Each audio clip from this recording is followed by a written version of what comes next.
السلام عليكم ورحمة الله وبركاته. ازيكم حبايبي؟ اخباركم ايه؟ يا رب دايما تكونوا بخير. اللهم صل وسلم على سيدنا محمد وعلى اله وصحبه وسلم. اهلا بيكم في مطبخي بيتي واكلاتي مطبخ سمسمة. ازيكم عاملين ايه؟ يا رب تكونوا بخير، وحشتوني كتير. النهارده جايه اعمل لكم الغريبه، وان شاء الله كده احنا على ابواب رمضان، باقي يا دوبك 14 يوم. كل سنه وانتم طيبين. فكل يوم نحاول كده نعمل حاجه من حاجات رمضان. اللهم بارك لنا في شعبان وبلغنا رمضان، وارفع الغمه والوباء والبلاء عن أمة المسلمين والبشرية أجمعين في كل مكان، وعن أمتنا في مصر يا رب العالمين. كده مبدئيا يا بنات، دول 4 كوبايات دقيق. الدقيق الزيرو اللي هو بتاع استخدام الحلويات. 4 كوبايات أنا مغربلهم كويس أهو. ودي كوباية ونص سكر بودرة، وكيسين فانيليا، وكوبايتين سمنة. بكرر إن الغريبه ما بتحبش الزبده، ما تنفعش بالزبده، هي بالسمنه، لازم تكون بالسمنه. وهنا هعمل، عشان هعمل نصها بالكاكاو، ده كاكاو، وانا للاسف ما عنديش فول سوداني او لوز اي مكسرات يعني، فما لقيتش غير زبيب، ده اللي متوفر عندي في البيت دلوقتي. وطقت في دماغي كده اعمل شويه غريبه للولاد، فده اللي متوفر عندي. انتوا تقدروا تحطوا زبيب، لوز، فول سوداني، اللي يعجبكم، مش هتقول لا، وممكن تعملوها ساده خالص، مش هتقول لا يعني. مبدئيا كده ال4 كوبايات دي اهو، هنعمل عليهم ايه؟ هنمسك الاول، هجيب كده بوله، كوبايه ونص سكر. وعلى فكره يا بنات، ملحوظه مهمه، الكوبايه المج ده اللي انتوا شايفينه بتاع السمنه، اللي عيرتي بيه السكر هو اللي عيرتي بيه الدقيق، هو اللي عيرتي بيه السمنه، يعني المج بيبقى واحد، عشان بالذات الغريبه بتحب الحاجات تكون مظبوطه عشان تطلع مظبوطه، لان دي لا بيتحط لها خميره ولا اي حاجه، فلازم تكون الحاجات مظبوطه. ادي كوبايه سمن، بسم الله الرحمن الرحيم. وادي الكوبايه الثانيه بنفس المج دوت اللي انا عيرتي بيه كل حاجه. هو دي المجات، صفيها كده كويس علشان المقادير تبقى مظبوطه اهو. احطهم كده والف كده. هو المفروض بمضرب بيض، بس للاسف الله المستعان المضرب بتاعي مع الفرن بقى اتحرقوا كده ورا بعض، الله المستعان. ان شاء الله هجيب مضرب قليل، فمش مشكله، بمضرب سلك عادي خالص بتضربي السكر بتاعك لحد ما يفتح لونه هو والسمنه مع بعض، تعمليهم كده. افضل الف فيها كده لحد ما تفتح معايا. وهو رجعت لكم تاني يا بنات، بعد ما فتح لونه كده وداب السكر مع السمنه، احطهم كده، ارجعهم على البوله كده هنا، علشان البوله دي فيها الدقيق. واحط عليها يا بنات كيسين الفانيليا كده عشان تدي ريحه حلوه اهو زي ما انتم شايفين. وابتدي بقى ايه، اقلبها كده لحد ما اقلب معايا. عارفين المهلبيه الغريبه بتبقى ناعمه، وهي ناعمه يا غريبه اهو بكل بساطه. ابتدي بقى اعملها بايدي، معلش، بسم الله الرحمن الرحيم.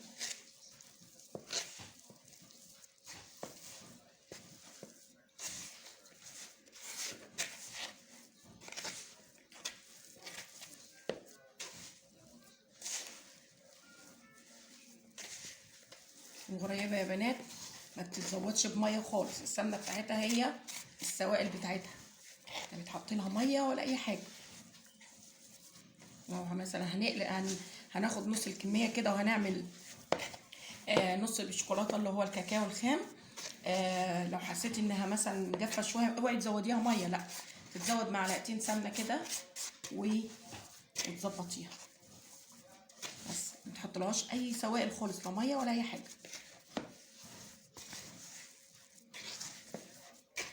بكل بساطه كده لميتها.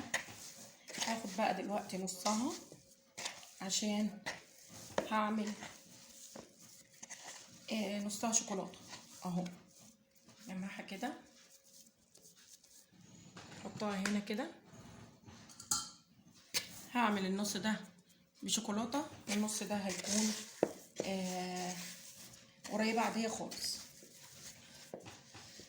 اركن اركن دي على جنب كده، اركن دي قصدي على جنب اللي هي العاديه دي اهو، واحط النص على الشوكولاته. احط كده يا بنات الكاكاو كده اهو حوالي معلقتين كبار اهو من المصفى، واغرب لهم عشان اي تكتلات ولا كلكعه كده، بحيث ان ايه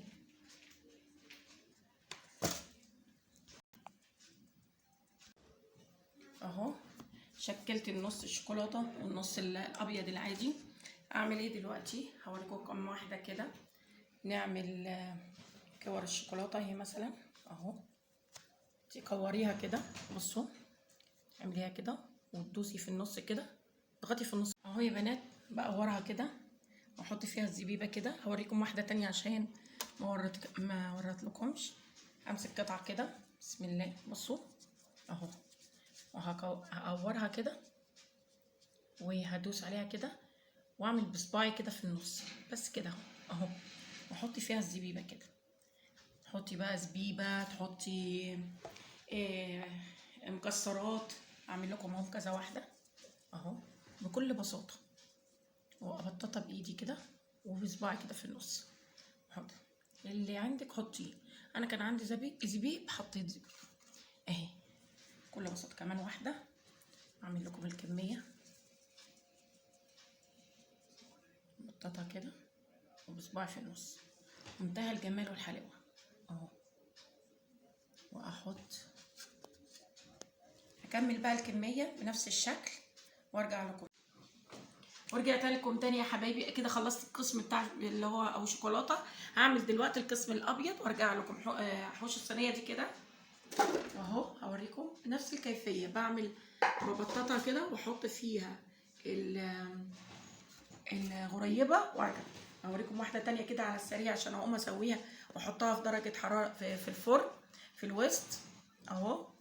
بعمل كده وادوس ببطن ايدي كده وادوس بصباعي كده في النص كده، واحط لها زبيبايه كده اهو زي ما انتم شايفين كده، واروح حطاها. ودلوقتي ادخل على درجه حراره الفرن 150، ويكون درجه الرفل في النص ومن تحت بس، وبتستوي على الهادي. واكون طبعا مشغلاها قبليها ب5 دقايق عشان يكون سخن ويستوي على الهادي خالص. والغريبه يا جماعه ما بتاخدش لون، بتاخد لون خفيف خالص من تحت وتفضل من فوق على لونها الاصلي، وبتستوي على الهادي. هدخلها على درجه حراره زي ما قلت لكم تاني 150، وارجع لكم واكمل بقيه التشكيل الجزء اللي هو الابيض وارجع لكم.